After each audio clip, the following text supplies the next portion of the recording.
Hello everyone, welcome back to the channel. And आज हम लोग पढ़ने वाले हैं ग्लैंड्स के बारे में। ग्लैंड्स हमारे स्ट्रक्चरल ऑर्गेनाइजेशन इन एनिमल का ना एक बहुत इंपॉर्टेंट पार्ट है और ये हमारी एपिथेलियल टिश्यू के अंडर में हमें पढ़ाया जाता है। तो जो अपने ग्लैंड्स होते हैं ना, इनके बारे में इंपॉर्टेंट चीज़ क्या होती है, ये ग्लैंड्स अपनी एक एपिथेलियम बनाती है जिसको हम बोलते हैं ग्लैंडुलर एपिथेलियम। और ये एपिथेलियम जो है ना, ये बनती कैसे है, तो बेटा ये बनती है ना अपने कॉल्यूमिनर एपिथेलियम और क्यूबॉइडल एपिथेलियम से। अपने पास में तीन टाइप की एपिथेलियम होती है ना, एक होती है स्क्वैमस एपिथेलियम, एक होती है अपनी कॉल्यूमिनर एपिथेलियम और तीसरी होती है ना अपनी क्यूबॉइडल एपिथेलियम। जिसमें से अपनी स्क्वैमस एपिथेलियम ग्लैंड्स नहीं बनाती है, अपनी कॉल्यूमिनर और क्यूबॉइडल एपिथेलियम ग्लैंड्स बनाते हैं। और ये ग्लैंड्स की जो एपिथेलियम होती है इसको बोलते हैं ग्लैंडुलर एपिथेलियम। ओके, अब ये जो अपनी ग्लैंडुलर एपिथेलियम होती है ना, इसने ग्लैंड्स तो बना दिए, लेकिन जब हम ग्लैंड्स को पढ़ते हैं ना, तो हम ग्लैंड्स को किसी बेसिस पे डिवाइड करके पढ़ते हैं। पता है कौन सा वाला होता है? बताओ। तो बेटा ये जो on the basis of gland होता है ना, ये इनके नंबर ऑफ सेल पे पढ़ते हैं। यानी कि अगर हमारी जो ग्लैंड है वो एक सेल से बनी तो हम लोग उसको बोलेंगे यूनिसेलुलर ग्लैंड, और अगर ये वाली ग्लैंड हमारी कई सारी सेल से मिलके बनी ना, तो हम लोग इसको क्या बोलेंगे, मल्टी सेलुलर ग्लैंड। अब एनसीईआरटी अपनी एग्जाम्पल्स भी देती है। वो कहती है कि अपने जो यूनिसेलुलर ग्लैंड्स होते हैं, इसका एग्जाम्पल होता है बेटा गॉबलेट सेल। ये जो गॉबलेट सेल होते हैं ये म्यूकस सेक्रेट करते हैं। गॉबलेट सेल के अलावा एक दूसरा एग्जाम्पल है जो अपन को पढ़ना होता है, वो है पेनेट सेल। ठीक है बेटा, तो यहाँ पर अपने यूनिसेलुलर ग्लैंड के दो एग्जाम्पल हो गए, एक हो गया गॉबलेट सेल और दूसरा हो गया पेनेट सेल। आसान है ना?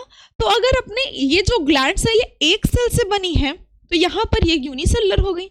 इसके अलावा जो है जितनी भी ग्लैंड्स हैं, ऑल ग्लैंड्स ऑफ बॉडी, ठीक है, जितनी भी ग्लैंड्स अपनी बॉडी में हैं जो गॉबलेट सेल और पेनेट सेल नहीं है, वो सारी की सारी ग्लैंड्स अपनी क्या हो गई, मल्टी सेलुलर ग्लैंड हो गई। इसका मतलब है ये जो मल्टी सेलुलर ग्लैंड है ये दिखती कैसी होंगी, कुछ इस तरह से सेल्स होंगे जो सेक्रीशंस को रिलीज करते होंगे। जैसे कि यहाँ से सेक्रीशन इस पे रिलीज हुआ, यहाँ से इस पे रिलीज हुआ, यहाँ से इधर से हर जगह से सेक्रीशन यहाँ रिलीज हुआ और इसके थ्रू पहुँच गया। अब ये देखो इतना बड़ा स्ट्रक्चर बनाने में हमारी सेल को कितना टाइम लग गया होगा, है ना? तो इसमें एक सेल तो इन्वॉल्व नहीं होगी, इसमें कई सारी सेल्स होंगी जो एक साथ पार्टिसिपेट करके कोई काम कर रही होंगी। तो ये हो गई अपनी मल्टी सेलुलर ग्लैंड, जिसमें बॉडी में जितने भी ग्लैंड्स हैं वो सब इसी में आते हैं, एक्सेप्ट कौन से, एक्सेप्ट हो गए अपने गॉबलेट सेल, ये सेल और अपने पेनेट सेल। तो ये अपना क्या था, पहला बेसिस ऑफ क्लासिफिकेशन था ग्लैंड्स का। अब हम दूसरा बेसिस ऑफ क्लासिफिकेशन देखते हैं। दूसरा बेसिस जो अपनी ग्लैंड्स के क्लासिफिकेशन का होता है ना बेटा, वो होता है एक्सोक्राइन ग्लैंड और एक होता है एंडोक्राइन ग्लैंड। अब ये डक्ट क्या होती है, जैसे हमारे घरों के बाहर क्या होता है, हमारे घर में एक वाटर सप्लाई होती है। अब उस पानी से ना हम खाना बनाते हैं, हाथ धोते हैं, अपना नहाते हैं, धोते हैं, पानी पीते हैं, उसी से सारे काम करते हैं। तो जो वेस्ट वाटर इकट्ठा होता है ना, वो नाली से जा करके बाहर मेन रोड के नाले से मिल जाता है। तो जो ये नालियाँ हैं जो हमारे घर से वेस्ट वाटर लेकर के निकल रही हैं, ये होती हैं डक्ट। तो अगर इनके पास में वो डक्ट है तो हम बोलेंगे कि ये होते हैं एक्सोक्राइन। एक्सोक्राइन ग्लैंड्स कौन से होते हैं बेटा, जिनके पास में डक्ट प्रेजेंट होते हैं। और वहीं पे अगर हम एंडोक्राइन ग्लैंड की बात करें तो एंडोक्राइन ग्लैंड वो ग्लैंड्स होते हैं जिनके पास में डक्ट एब्सेंट होते हैं, यानी इनके पास में कोई भी डक्ट नहीं पाया जाता, इनके पास कोई भी नाली नहीं होती। अच्छा, अगर तुम्हारे घर में तुम सोचो पानी बाहर जाने के लिए कोई रास्ता ही ना हो तो फिर पानी बाहर नहीं जा पाएगा।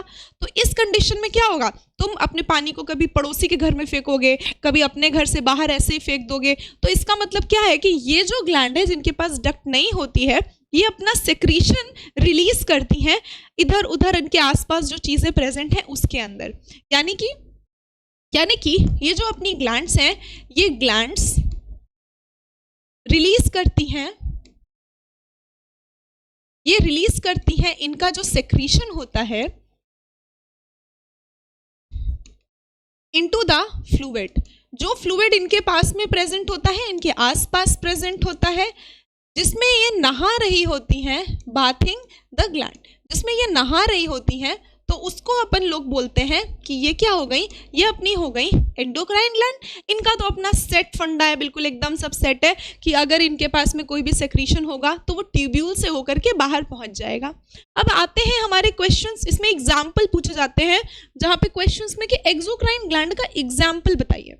तो बेटा यहाँ पर अपने जितने भी बॉडी के एंजाइम्स हैं, जैसे कि अपने गैस्ट्रिक एंजाइम्स हो गए, अपने जितने भी बॉडी के वैक्सेस हो गए, ठीक है, इसके अलावा अपनी बॉडी के जितने ऑयल्स हो गए, इसके अलावा बेटा हमारा स्वेट हो गया, पसीना हो गया, इसके अलावा अपना जो टीयर्स हो गए, आंसू हो गए, जब नंबर अच्छे नहीं आते तो रोते हो, ठीक है, या तुम्हारी वाली या वाला छोड़ के चला जाता है तब रोते हो। तो ये जितने भी चीज़ें हैं ना, जितने भी सेक्रीशंस हैं, ये सारे के सारे एक्सोक्राइन ग्लैंड से आते हैं। इसके अलावा अपनी बॉडी में ना कुछ हार्मोन्स रिलीज होते हैं, और ये जो हार्मोन्स रिलीज होते हैं ना, ये अपने आते हैं एंडोक्राइन ग्लैंड से। कहाँ से आते हैं? एंडोक्राइन। तो यहाँ पर बॉडी के जितने भी हार्मोन्स हैं वो अपने एंडोक्राइन ग्लैंड से निकलते हैं। अब बेटा इसका एग्जाम्पल आता है कि हार्मोन्स कहाँ कहाँ से रिलीज हो सकते हैं। तो ये जो हार्मोन्स है ना, ये पिट्यूटरी ग्लैंड से रिलीज हो सकते हैं, ठीक है, अपने एड्रीनल ग्लैंड हैं उनसे रिलीज हो सकते हैं। मतलब बहुत सारे ग्लैंड्स हैं जहाँ से हार्मोन्स निकलते हैं, जिसमें से हमने यहाँ पर 2 देख लिए हैं, बाकी हम कहाँ पर देखते हैं? जब हम एंडोक्राइन वाला चैप्टर पढ़ते हैं। तो यहाँ पे जितने भी बॉडी के हार्मोन्स हैं वो सारे के सारे एंडोक्राइन से निकलते हैं। तो आज हमने डिस्कस किया है बेटा ग्लैंड्स के बारे में। हमारा एक टेलीग्राम चैनल है, ठीक है, जिसकी लिंक मैं डिस्क्रिप्शन में डाल दूंगी। अगर तुम्हें ज्वाइन करना है तो उस पर ज्वाइन कर सकते हो। वहाँ पर आपको क्लासेस की PDF, बहुत सारा स्टडी मटेरियल, सब कुछ मिल जाएगा। And that's all for today. Thank you, tata, bye bye.